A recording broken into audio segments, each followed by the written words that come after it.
देश के अंदर कोरोना की सेकंड वेव अपना भयानक रूप दिखा रही है और भारत के अंदर हर रोजाना नया रिकॉर्ड बनते जा रहे हैं। इस दौरान एक खबर आती है कि 5G की टेस्टिंग के कारण ये कोरोना की सेकंड वेव आई है। लोगों का मानना है कि 5G की टेस्टिंग के कारण लोगों की इम्यूनिटी कम हो रही है और वायुमंडल में उपस्थित ऑक्सीजन का एब्जॉर्ब हो रही है, जिसके कारण लोगों को सांस लेने में दिक्कत आ रही है। नमस्कार दोस्तों, आज अपन कोविड-19 का और 5G टेस्टिंग के बारे में जो बातें चल रही है, जो कॉन्स्पिरेसी थ्योरी चल रही है, उसके ऊपर अपन बात करने की कोशिश करेंगे और डिटेल में जानने की कोशिश करेंगे। सबसे पहले अपन बात करेंगे कि 5G टेस्टिंग की शुरुआत कब होती है। सबसे पहले इसकी शुरुआत यूके के अंदर होती है मई 2019 के अंदर। इसके बाद में अक्टूबर 2019 को यूएस के अंदर भी इसकी शुरुआत होती है। नवंबर 2019 को चाइना के अंदर करीब 50 सिटियों के अंदर इसकी शुरुआत की जाती है और नवंबर 2019 के अंदर ही चाइना के अंदर सबसे पहले कोरोना का एक्टिव केस देखा जाता है। दोस्तों, इसी के साथ में इस कॉन्स्पिरेसी थ्योरी की शुरुआत होती है। लेकिन ये पहली बार नहीं हुआ जब ऐसी कॉन्स्पिरेसी थ्योरी बनाई जा रही है, ऐसी अफवाह फैलाई जा रही है।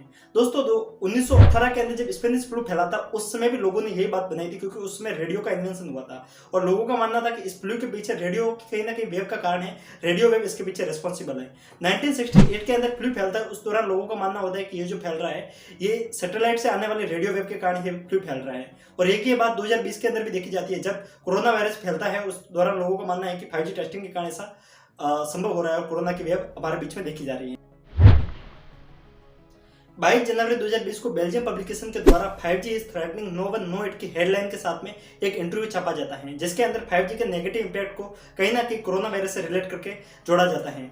दोस्तों, ये खबर धीरे धीरे यहाँ से फैलने स्टार्ट होती है और इसके बाद में ये खबर all over world wide media इसको कवर करने लगता है और काफी ज्यादा सोशल मीडिया इन्फ्लुएंसर इसके बीच में आते हैं। इसी दौरान साउथ अमेरिका के एक सिंगर, पॉप सिंगर कैली हिल्सन के द्वारा ट्वीट किया जाता है और वे 5G का संबंध कोरोना वायरस से बताते हुए इस ट्वीट को करती हैं और ये ट्वीट धीरे धीरे ऑल ओवर वर्ल्ड के अंदर फेमस हो जाता है और ये खबर ऑल ओवर वर्ल्ड के अंदर वर्ल्ड मीडिया इसको कवर करने लग जाती है। जब इस मामले को ICN-IRP के द्वारा संज्ञान में लिया जाता है, दोस्तों मैं आपको बता दूं, ICN-IRP के द्वारा वर्ल्ड वाइड जितना भी डाटा हमारे पास में आता है, उसकी रेगुलेटरी का अथॉरिटी उनके पास में होती है और वो उसको रेगुलेट करते हैं। दोस्तों, मैं आपको बता दूं कि ICN-IRP के द्वारा जिसको संज्ञान में लिया जाता है, तो वो इस बात को क्लीन चिट कर देते हैं कि 5G के द्वारा कोई भी हार्मफुल वेव नहीं आ रही है। कारण ये रहता है कि जो 5G जिस बैंडविड्थ के अंदर चल रही है, वो 6 एयर वेव के अंदर है। 6 एयर वेव के अंदर आपको नॉर्मल रूप से जो आपके पास में 4G डाटा आ रहा है, जो आप वाईफाई यूज कर रहे हैं, वो भी 6 एयरवेव के अंदर ही है। इसका मतलब जो इम्पैक्ट आपका 4G का है, जो इम्पैक्ट आपका नॉर्मल वाईफाई का है, वो इम्पैक्ट आपका 5G दिखाएगा। तो दोस्त, काफी लोग बात करते हैं कि 5G और 4G के बीच में अंतर क्या रहा। दोस्तों, मैं आपको बता दूं, 5G और 4G के बीच में सिर्फ और सिर्फ फ्रीक्वेंसी का अंतर है। क्लास 10th में जैसा कि अपन को सिखाया जाता है, जैसे फ्रीक्वेंसी बढ़ती है वैसे उसके अंदर ऊर्जा की मात्रा बढ़ जाती है और ऊर्जा की मात्रा के अंदर अपन को डाटा ज्यादा मात्रा में मिलता है। सिर्फ ये कारण है, सिर्फ इतना सा अंतर के कारण 5G के अंदर स्पीड अपन को ज्यादा मिलेगी और सिर्फ यही अंतर इसके अंदर देखा जाता है। ICN-IRP इसको कंप्लीट रूप से क्लीन चिट कर देती है और वो दिखाती है कि इसके अंदर कोई भी नेगेटिव इंपैक्ट नहीं है। और दोस्तों, इसके बाद में अपनी इंडियन रेगुलेट अथॉरिटी इसके ऊपर देखती है, टेलीकॉम रेगुलेटरी अथॉरिटी इसके ऊपर संज्ञान में लेती है इस मामले को और उनके द्वारा भी इस मामले को संज्ञान में लिया जाता है और वो भी इसको क्लीन चिट कर देते हैं और वो दिखाते हैं कि 5G किसी भी रूप से ह्यूमन के ऊपर नेगेटिव इंपैक्ट नहीं दे रहा है। दोस्तों, बात रहती है, काफी लोग बोलते हैं कि 4G के कारण बर्ड की संख्या काफी ज्यादा कम हुई है और आज आप उनको आसपास में चिड़िया नजर नहीं आ रही हैं। दोस्तों, एक बात बता दूं, 2018 के अंदर एक मूवी आती है रोबोट 2.0, जिसके अंदर पक्षी राजन एक विलन के रूप में रोल होता है। वो बताते हैं, उस मूवी के अंदर विलन के द्वारा ये बात बताई जाती है कि मोबाइल रेडिएशन के द्वारा पक्षी अपना रास्ता भूल जाते हैं और वे बीच में मर जाते हैं, जो कि बात सरासर झूठ है।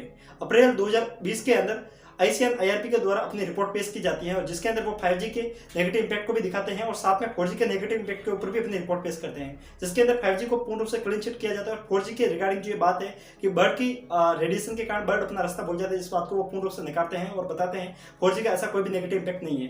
कारण ये रहता है कि जो 4G जिस वेव के अंदर चल रही है, वो माइक्रोवेव है, इलेक्ट्रोमैग्नेटिक वेव है और इलेक्ट्रोमैग्नेटिक वेव किसी भी माध्यम से पक्षियों के ऊपर कोई नेगेटिव इंपैक्ट नहीं आ रही है, क्योंकि वो जिस विड्थ के अंदर उनका प्रयोग किया जाता है वो बिल्कुल ही इंसान के लिए यूजफुल है, उसके साथ साथ पक्षियों के लिए भी यूजफुल है, उनके ऊपर कोई भी नेगेटिव इंपैक्ट नहीं है। काफी लोग बोलेंगे कि ज्यादातर अपन टॉवर के नीचे रहते हैं तो आपके ऊपर नेगेटिव इंपैक्ट आ रहा है। तो दोस्तों, मैं आपको बता दूं, इसके ऊपर अभी भी रिसर्च चल रही है और एक बात हमेशा याद रखिएगा, किसी भी चीज का जरूरत से ज्यादा उपयोग करने पर नुकसान होता ही है। पर एक बात आप नॉर्मल उदाहरण से समझ सकते हैं कि जिस हिसाब से एक्सरे हैं आपके मेडिकल लाइफ में सबसे ज्यादा यूजफुल एक्सरे, आपके जब भी हड्डियां वगैरह फ्रैक्चर होते हैं तो एक्सरे का प्रयोग किया जाता है। लेकिन आप जरूरत से ज्यादा जब एक्सरे के पास में रहते हैं तो आपके ऊपर कुछ ना कुछ थोड़ा बहुत नेगेटिव इंपैक्ट आता है। कारण यह रहता है कि एक्सरे या फिर यूवी रे के कारण आपके ऊपर डीएनए को वो डैमेज करते हो। डीएनए डैमेज होने के कारण आपको कैंसर जैसी बीमारियों का सामना करना पड़ता है। अब बात रहती है कोरोना और 5G टेस्टिंग के बारे में। तो मैं आपको बता दूं, अभी तक ऑल ओवर वर्ल्ड में 24 कंट्रीज के अंदर ही 5G की टेस्टिंग की गई है, लेकिन कोरोना के एक्टिव केस 211 देशों के अंदर देखे गए हैं। दोस्तों, काफी देश ऐसे जहाँ पे 5G का टॉवर भी नहीं है, लेकिन वहां पर कोरोना के पॉजिटिव केस देखे गए हैं। इसके अंदर सबसे अच्छा उदाहरण ईरान है। दोस्तों, ईरान के अंदर आपको कोरोना के काफी ज्यादा भयंकर रिजल्ट देखने को मिल सकते हैं, लेकिन वहां पे एक भी आपको 5G का टॉवर नहीं दिखेगा। इससे बात सामने सिद्ध हो जाती है कि 5G का कोई भी नेगेटिव इंपैक्ट इसके ऊपर नहीं है। जब यह न्यूज अमेरिका के अंदर जाती है दिसंबर 2020 के अंदर, तो वहां के लोग काफी ज्यादा हिंसक हो जाते हैं और 5G के टॉवरों को उखाड़ फेंकते हैं, और इसके अंदर काफी ज्यादा इंफ्रास्ट्रक्चर का नुकसान होता है और वहां की जीडीपी का नुकसान होता है। WHO के द्वारा फिर से एक बार क्लियर कर दिया जाता है कि 5G का संबंध कोरोना से कुछ भी नहीं है। कोरोना एक वायरस है, जबकि 5G एक इलेक्ट्रोमैग्नेटिक वेव है जिसका वायरस से कोई संबंध नहीं है, लेकिन वहां के लोग वहां के इंफ्रास्ट्रक्चर का नुकसान पहुंचाते हैं। जब ये खबर अब इंडिया के अंदर आई है, अब सेकंड वेव के अंदर काफी लोगों की जान और माल का हानि हो रही है, तो उसमें लोग इसको संज्ञान में लेते हैं और लोग कहते हैं कि इसका सब कारण 5G के टॉवर है, और वे जियो के टॉवर को नुकसान पहुंचाने की बात कर रहे हैं, उनके ऊपर उनके आगे धरना प्रदर्शन की बात कर रहे हैं और उनके टेस्टिंग को रोकने की बात कर रहे हैं। दोस्तों, मैं आपको बता दूं, ये सिर्फ नेगेटिव न्यूज है, इनसे आप दूर रहिए। 5G का और कोरोना का कोई संबंध नहीं है। WHO के द्वारा इसको क्लियर कर दिया जाता है। Telecom regulatory authority of India, इनके द्वारा भी क्लियर कर दिया जाता है कि इसका कोई संबंध नहीं है कोरोना से। कोरोना बिल्कुल 5G से दूर है। कोरोना और 5G के बीच में कुछ संबंध नहीं है। 5G के कारण सिर्फ और सिर्फ अपन को बेहतर हेल्थ इंफ्रास्ट्रक्चर मिल रहा है। आप काफी लोग आज घर पे बैठकर डॉक्टर से बात कर पा रहे हैं, ये सिर्फ टेलीमेडिसिन के कारण हो पाया है। टेलीमेडिसिन के अंदर पेशेंट अपने घर पे होता है, डॉक्टर कहीं दूर दराज में बैठकर बात कर पा रहा है, ये 4G के कारण संभव हो पाया है। लेकिन जब बात 5G की आएगी तो इस बात को और ज्यादा सहूलियत से कर दिया जाएगा और अपने को काफी ज्यादा फैसिलिटी फील होगी। लेकिन लोग इस बात को समझ नहीं रहे और इस मुश्किल वक्त में जिस समय साइंस एंड टेक्नोलॉजी की सबसे ज्यादा जरूरत है, ऐसे इंफ्रास्ट्रक्चर की सबसे ज्यादा जरूरत है, उस समय लोग ऐसी खबरों को फैलाकर हमारा देश को इंफ्रास्ट्रक्चर को नुकसान पहुंचाने की बात कर रहे हैं। आपसे मैं रिक्वेस्ट करूंगा कि इस खबर को यहीं पर रोक दे और इसको फैलने से बचाए। तो बात रहती है कि कोरोना वायरस फैल क्यों रहा है। दोस्तों, कोरोना वायरस फैलने के पीछे किसी का और का कारण नहीं, भारत सरकार को मैं इसके पीछे जिम्मेदार ठहराता हूं। सिर्फ भारत सरकार को जिम्मेदार ठहराना गलत होगा, लेकिन भारत सरकार की इसके अंदर बहुत ज्यादा गलती है। सितंबर 2020 के अंदर ही कोरोना की पीक हमारे इंडिया के अंदर आ गई थी और सबको पता था कि सेकंड वेव आएगी, लेकिन भारत सरकार ने इसके ऊपर संज्ञान नहीं लिया और इसको हल्के में लिया। सितंबर 2020 से लेकर मार्च तक कोरोना के केस काफी कम मात्रा में आए थे, लेकिन उस दौरान भारत सरकार ने इसको हल्के में लिया। बंगाल के अंदर चुनाव के ऊपर ध्यान दिया, साथ में जिस समय कोरोना के ऊपर बिल लाने की जरूरत थी, उसमें भारत सरकार ने किसानों के लिए बिल लाया, जिसकी उस समय इतनी ज्यादा जरूरत नहीं थी। उसको अगर टाल भी देते तो काम चल जाता था, लेकिन उन्होंने ऐसा काम किया नहीं और इसका खामियाजा आज हमको भुगतना पड़ रहा है। दिल्ली के अंदर आंदोलन होते हैं, काफी लोग वहां पे इकट्ठा होते हैं और उसके समय कोरोना का काफी ज्यादा स्प्रेड वहां पे भी होता है। बंगाल के अंदर स्प्रेड होता है, महाकुंभ का आयोजन होता है, चाहते तो उनको भी टाल सकते थे, लेकिन उसको टाला नहीं गया। और काफी वजहों के कारण अपन देख सकते हैं कि भारत सरकार की कहीं ना कहीं इसके अंदर गलती थी, लेकिन सिर्फ भारत सरकार को जिम्मेदार ठहराना भी गलत हो, कहीं ना कहीं हम लोगों की भी गलती है। आज भी हम इस बीमारी को सीरियस नहीं ले रहे हैं। दोस्तों, मैं आपको रिक्वेस्ट कर रहा हूं कि कोरोना की जो सेकंड वेव है काफी ज्यादा भयंकर है। आपको होने के बाद में 2 या 3 दिन के अंदर ही लोगों की डेथ हो रही है।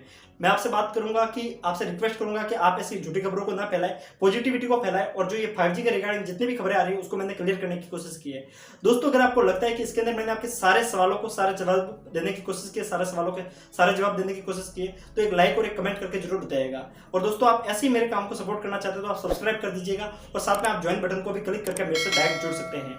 दोस्तों, मुझे लगता है कि मेरे वीडियो बनने का उद्देश्य खत्म हो चुका है। अगर आपको लगता है कि वीडियो के अंदर कुछ भी यूनिक था तो कमेंट करके जरूर बताइएगा। सो दोस्तों, तब तक के लिए हंसते रहिए, मुस्कुराते रहिए, साथ साथ में पढ़ते भी रहिए। बी सेफ, बी अवेयर, और साथ में जय हिंद साथियों।